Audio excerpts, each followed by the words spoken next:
ಅತ್ತ ಬಿಜೆಪಿಯ ದಿಲ್ಲಿ ನಾಯಕರು ಮೇಲಿಂದ ಮೇಲೆ ದಂಡೆತ್ತಿ ಬರ್ತಿದ್ದಾರೆ. ಇತ್ತ ಕಾಂಗ್ರೆಸ್ ಪಡೆ ಸಹ ಅಬ್ಬರಿಸೋದಕ್ಕೆ ಶುರು ಮಾಡಿದೆ. ಚಿಕ್ಕಮಗಳೂರು ಹಾಗೂ ಚಿತ್ರದುರ್ಗದಲ್ಲಿ ಅಭ್ಯರ್ಥಿಗಳ ಪರ ಕಾಂಗ್ರೆಸ್ ನಾಯಕಿ ಪ್ರಿಯಾಂಕಾ ಗಾಂಧಿ ಪ್ರಚಾರ ಮಾಡ್ತಿದ್ದಾರೆ. ಮೊದಲು ಶೃಂಗೇರಿ ಮಠ ಹಾಗೂ ರಂಭಾಪುರಿ ಮಠಕ್ಕೆ ಭೇಟಿ ನೀಡಿದ ಪ್ರಿಯಾಂಕಾ ಗಾಂಧಿ ಬಾಳೆಹೊನ್ನೂರಿನಲ್ಲಿ ಸಮಾವೇಶವನ್ನ ನಡೆಸಿದರು. ಇನ್ನು ಕರ್ನಾಟಕದ ಚುನಾವಣಾ ಪ್ರಚಾರದಲ್ಲಿರುವ ಪ್ರಿಯಾಂಕಾ ಗಾಂಧಿ ಮೈಸೂರಿನ ಫೇಮಸ್ ಮೈಲಾರಿ ಹೋಟೆಲ್ಗೆ ಭೇಟಿಯನ್ನ ಕೊಟ್ಟರು. ಇಲ್ಲಿ ತಾವೇ ದೋಸೆ ಮಾಡಿದ ಪ್ರಿಯಾಂಕಾ ಅಲ್ಲಿನ ಟೇಸ್ಟ್ ಬಗ್ಗೆ ಮೆಚ್ಚುಗೆಯನ್ನ ವ್ಯಕ್ತಪಡಿಸಿದ್ರು. ಪ್ರಿಯಾಂಕಾ ಗಾಂಧಿ ಜೊತೆಗೆ ಕೆಪಿಸಿಸಿ ಅಧ್ಯಕ್ಷ ಡಿಕೆ ಶಿವಕುಮಾರ್, ಕಾಂಗ್ರೆಸ್ ರಾಜ್ಯ ಉಸ್ತುವಾರಿ ರಣದೀಪ್ ಸುರ್ಜೇವಾಲಾ ಸೇರಿ ಪಕ್ಷದ ಪ್ರಮುಖ ಮುಖಂಡರು ಸಾಥನ್ನ ಕೊಟ್ಟರು. ಚಿತ್ರದುರ್ಗದ ಹಿರಿಯೂರಿನಲ್ಲಿ ಕಾಂಗ್ರೆಸ್ ನಾಯಕಿ ಪ್ರಿಯಾಂಕಾ ಗಾಂಧಿ ಭರ್ಜರಿ ರೋಡ್ ಶೋನ ಮಾಡುತ್ತಿದ್ದಾರೆ. ತೆರೆದ ವಾಹನದಲ್ಲಿ ಪ್ರಿಯಾಂಕಾ ಗಾಂಧಿ ರೋಡ್ ಶೋನ ನಡೆಸಿದ್ರು.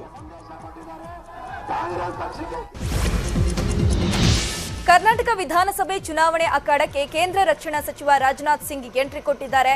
ಕಾಗವಾಡದಿಂದ ಹೆಲಿಕಾಪ್ಟರ್ ಮೂಲಕ ಜಮಖಂಡಿಯಲ್ಲಿ ರಾಜನಾಥ್ ಸಿಂಗ್ ಲ್ಯಾಂಡ್ ಆದರು. ಬಾಗಲಕೋಟೆ ಜಿಲ್ಲೆಯ ಜಮಖಂಡಿ ಕ್ಷೇತ್ರದಲ್ಲಿ ಬಿಜೆಪಿ ಅಭ್ಯರ್ಥಿ ಪರ ರಾಜನಾಥ್ ಸಿಂಗ್ ಪ್ರಚಾರವನ್ನ ಮಾಡ್ತಿದ್ದಾರೆ. ವಿಜಯನಗರ ಜಿಲ್ಲೆಯ ಹೂವಿನ ಹಡಗಲಿಯಲ್ಲಿ ಕಾಂಗ್ರೆಸ್ ಅಭ್ಯರ್ಥಿ ಪಿಟಿ ಪರಮೇಶ್ವರ್ ನಾಯ್ಕ್ ಪರ ಮಾಜಿ ಸಿಎಂ ಸಿದ್ದರಾಮಯ್ಯ ಮತಯಾಚಿಸಿದ್ರು. ಈ ವೇಳೆ ಮಾತನಾಡಿದ ಸಿದ್ದರಾಮಯ್ಯ, ನಾನು 5 ವರ್ಷಗಳ ಕಾಲ ಮುಖ್ಯಮಂತ್ರಿ ಆಗಿದ್ದೆ. ಈ ರಾಜ್ಯದ ಸರ್ವತೋಮುಖ ಅಭಿವೃದ್ಧಿ ಮಾಡೋದಕ್ಕೆ ನಾನು ಶ್ರಮಿಸಿದ್ದೀನಿ. ಆದರೆ ಬಿಜೆಪಿಯವರು ಬಡವರ ಬಗ್ಗೆ ಕಾಳಜಿ ಇಲ್ಲ. ಈಗಿನ ಬಿಜೆಪಿ ಸರ್ಕಾರ ಭ್ರಷ್ಟಾಚಾರದಲ್ಲಿ ಮುಳುಗಿ ಹೋಗಿದೆ ಅಂತ ಕಿಡಿಕಾರಿದ್ರು. ಮುಖ್ಯಮಂತ್ರಿ ಆಗಿರುವಾಗ ಪರಮೇಶ್ವರ್ ನಾಯ್ಕ್ ಅವರು ನನ್ನ ಸಚಿವ ಸಂಪುಟದಲ್ಲಿ ಸಚಿವರಾಗಿದ್ದರು. ಬಹಳ ದಕ್ಷತೆಯಿಂದ ಕೆಲಸ ಮಾಡಿದ್ರು. ಅವರೊಬ್ಬ ಜನಪರ ಕಾಳಜಿ ಇರ್ತಕ್ಕಂಥ ರಾಜಕಾರಣಿ. ಕ್ಷೇತ್ರದ ಅಭಿವೃದ್ಧಿ ಬಗ್ಗೆ ಕಾಳಜಿ ಇರಬೇಕು.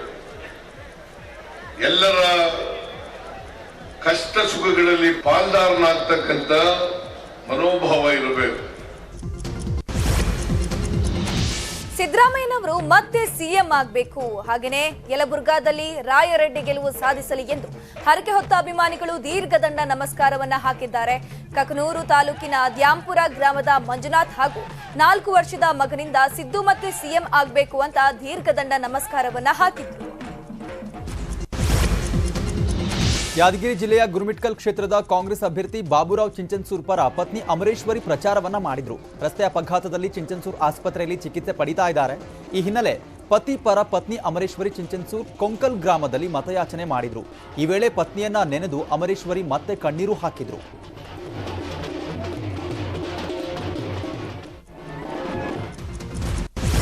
ಕೋಲಾರದ ಮುಳಬಾಗಿಲು ಜೆಡಿಎಸ್ನಲ್ಲಿ ಭಿನ್ನಮತ ಸ್ಫೋಟವಾಗಿದೆ. ಜೆಡಿಎಸ್ ಅಭ್ಯರ್ಥಿ ಸಮೃದ್ಧಿ ಮಂಜುನಾಥ್ಗೆ ಆಘಾತವಾಗಿದೆ. ಕಾಂಗ್ರೆಸ್ ಅಭ್ಯರ್ಥಿ ಆದಿನಾರಾಯಣ್ಗೆ ಕುಮಾರಸ್ವಾಮಿ ಆಪ್ತ ಜೆಡಿಎಸ್ ಮುಖಂಡ ಆಲಂಗೂರು ಶಿವಣ್ಣ ಬೆಂಬಲ ಘೋಷಣೆ ಮಾಡಿದ್ದಾರೆ. ಹೀಗಾಗಿ ಮುಳಬಾಗಿಲು ಜೆಡಿಎಸ್ ಅಭ್ಯರ್ಥಿ ಸಮೃದ್ಧಿ ಮಂಜುನಾಥ್ಗೆ ಹಿನ್ನಡೆಯಾಗುವ ಆತಂಕ ಸೃಷ್ಟಿಯಾಗಿದೆ. 1000 ಜನ ಅವರು ಕೈ ಎತ್ತಿ ನನಗೆ ಒಂದು ಭರವಸೆ ಕೊಟ್ಟರು. ಅವರ ಭರವಸೆಯಿಂದ ನಾನು ಇವತ್ತು ಸಂಪೂರ್ಣ ಸಹಕಾರ ಆಧಾರವಾಗಿದೆ ಅಂತ ಸಭಾ ಮೂಲಕವಾಗಿ ಮಾಧ್ಯಮದ ಮುಖಾಂತರವಾಗಿ ನಾನು ತಿಳಿಸ್ತಾ ಇದ್ದೀನಿ. ಚುನಾವಣಾ ಕಾವು ಜೋರಾಗ್ತಿದ್ದಂತೆ ರಾಜಕೀಯ ನಾಯಕರ ಟಾಕ್ ಫೈಟ್ ಸಹ ಜೋರಾಗ್ತಾ ಇದೆ. ಈ ಬಾರಿ ರಾಜ್ಯದಲ್ಲಿ 150 ಸೀಟ್ ಗೆಲ್ತೇವೆ ಅಂತ ರಕ್ತದಲ್ಲಿ ಬರೆದುಕೊಡ್ತೀನಿ ಎಂದಿದ್ದ ಡಿಕೆಶಿಗೆ ಮಾಜಿ ಸಿಎಂ ಎಚ್ಡಿಕೆ ಟಾಂಗ್ ಕೊಟ್ಟಿದ್ದಾರೆ. ಪಾಪ ಡಿಕೆ ಶಿವಕುಮಾರ್ ರಕ್ತದಲ್ಲಿ ಬರೆದುಕೊಂಡು ಬೇಡ, ಆಮೇಲೆ ಅವರಿಗೆ ರಕ್ತದ ಕೊರತೆಯಾದ್ರೆ ಕಷ್ಟ, ನಿರ್ಧಾರ ಮಾಡೋದು ಜನರು, ಡಿಕೆ ಶಿವಕುಮಾರ್ ಅಲ್ಲ ಅಂತ ಟಾಂಗ್ ಕೊಟ್ರು. ಇನ್ನು ಉತ್ತರ ಕರ್ನಾಟಕ ಭಾಗದ ಕಾಂಗ್ರೆಸ್ನ ಹಿರಿಯ ನಾಯಕ ಆಲ್ಕೋಡ್ ಹನುಮಂತಪ್ಪ ಜೆಡಿಎಸ್ ಸೇರ್ಪಡೆಯಾಗಿದ್ದಾರೆ. ಈ ಬಗ್ಗೆ ಮಾತನಾಡಿದ ಎಚ್ಡಿಕೆ, ಆಲ್ಕೋಡ್ ಹನುಮಂತಪ್ಪನವರು ಅವರ ಸ್ವಂತ ಮನೆಗೆ ವಾಪಸ್ ಬರ್ತಿದ್ದಾರೆ. ಅವರನ್ನ ಕಾಂಗ್ರೆಸ್ ಮೂಲೆ ಗುಂಪು ಮಾಡಿತ್ತು ಅಂತ ಕಿಡಿಕಾರಿದ್ರು. ಅತಂತ್ರ ಆದ್ರೆ ಸಿಎಂ ಆಗಬಹುದು ಅಂತ ಕಾಯ್ತಿದ್ದಾರೆ. ನಮಗೆ ಅತಂತ್ರ ಸರ್ಕಾರ ಬೇಡ, ಮಂಡ್ಯ ಕ್ಲೀನ್ ಸ್ವೀಪ್ ಮಾಡ್ತೀವಿ ಅಂತ ಕುಮಾರಸ್ವಾಮಿ ವಿರುದ್ಧ ಸುಮಲತಾ ಅಂಬರೀಶ್ ಗುಡುಗಿದ್ದಾರೆ. ಉತ್ತರ ಪ್ರದೇಶದ ರೀತಿ ಇಲ್ಲೂ ಕೂಡ ಆಡಳಿತ ನಡೆಸಬೇಕು, ಅಲ್ಲಿಯಂತೆ ಗೂಂಡಾಗಳನ್ನ ಮಟ್ಟ ಹಾಕಬೇಕಾಗಿದೆ. ಪುಟ್ಟರಾಜು ವಿರುದ್ಧ ಸಿಬಿಐ ಕೇಸ್ ಇದೆ, ಇದು ಅಕ್ರಮ ಅಲ್ವಾ ಅಂತ ಪ್ರಶ್ನೆ ಮಾಡಿದ್ದಾರೆ. ಅತಂತ್ರ ಆದ್ರೇನೆ ಒಬ್ಬರು ಒಂದು ರೀತಿ ಅಧಿಕಾರಕ್ಕೆ ಬರೋಕ್ಕೆ ಸಾಧ್ಯ ಅನ್ನೋದು ಇವತ್ತು ಎಲ್ಲ ಕಡೆ ಇರೋವಂಥ ಮಾತೇನೆ. ಸೊ ಅತಂತ್ರ ಸರ್ಕಾರ ಆಗಲಿ ಅನ್ನೋವಂಥದ್ದಕ್ಕೆ ಅವ್ರು ಕಾಯ್ತಾ ಇರ್ತಾರೆ. ನಮಗೆ ಅತಂತ್ರ ಸರ್ಕಾರ ಬೇಡ, ಅಭಿವೃದ್ಧಿಯ ಸರ್ಕಾರ ಬೇಕು. ಯಾಕಂದರೆ ಅತಂತ್ರ ಸರ್ಕಾರ ಇದ್ದಾಗ ನಮಗೆ ಯಾವ ರೀತಿಯ ಒಂದು ಆಡಳಿತ ಅವ್ರು ಕೊಡೋಕೆ ಸಾಧ್ಯ ಅನ್ನೋದನ್ನು ನಾವು ಒಂದು ಬಾರಿ ಅಲ್ಲ, ಒಂದು ಮೂರು ಬಾರಿ ನಾವು ನೋಡಿದ್ವಿ. ಅದು ಸಾಕು. ಸಚಿವ ವಿ ಸೋಮಣ್ಣ ವಿರುದ್ಧ ಚುನಾವಣಾ ಆಯೋಗಕ್ಕೆ ಕಾಂಗ್ರೆಸ್ ದೂರನ್ನ ನೀಡಿದೆ. ಕೆಪಿಸಿಸಿ ವಕ್ತಾರ ಮಾಜಿ ಪರಿಷತ್ ಸದಸ್ಯ ರಮೇಶ್ ಬಾಬು ಚುನಾವಣಾ ಆಯುಕ್ತರಿಗೆ ದೂರನ್ನ ನೀಡಿದ್ದಾರೆ.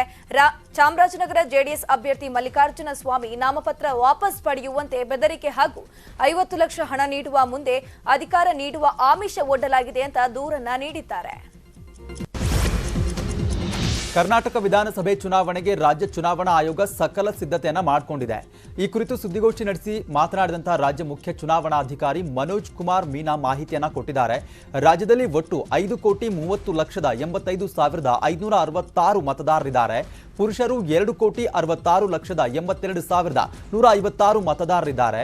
ಮಹಿಳೆಯರು 2,63,98,583 ಮತದಾರರಿದ್ದಾರೆ ಅಂತ ಮಾಹಿತಿಯನ್ನ ಕೊಟ್ಟಿದ್ದಾರೆ. 224 ವಿಧಾನಸಭಾ ಕ್ಷೇತ್ರಗಳಲ್ಲಿ 5,30,85,566. ಸೊ ನಾವು ಫೈನಲ್ ರೋಲಿಂದ ಇಲ್ಲಿವರೆಗೆ ಸುಮಾರು 16,04,285 ಹೆಸರನ್ನು ಸೇರಿಸಿದ್ದೀವಿ ನಮ್ಮ ಮತದಾರ ಪಟ್ಟಿಯಲ್ಲಿ. ಈಗ ನಾವು ಚಿತ್ರದುರ್ಗ ಜಿಲ್ಲೆಯ ಹೊಸದುರ್ಗದಲ್ಲಿ ಬಿಜೆಪಿ ವಿರುದ್ಧ ಬಂಡಾಯ ಎದ್ದಿರೋ ಗೂಳಿಹಟ್ಟಿ ಶೇಖರ್ ಮೇಲಿಂದ ಮೇಲೆ ಗುಡುಗುತ್ತಿದ್ದಾರೆ. ಬಿಜೆಪಿಯ ಹಿಂದೂ ಅಸ್ತ್ರಕ್ಕೆ ಗೂಳಿಹಟ್ಟಿ ಶೇಖರ್ ಕೌಂಟರ್ ಕೊಟ್ಟಿದ್ದು,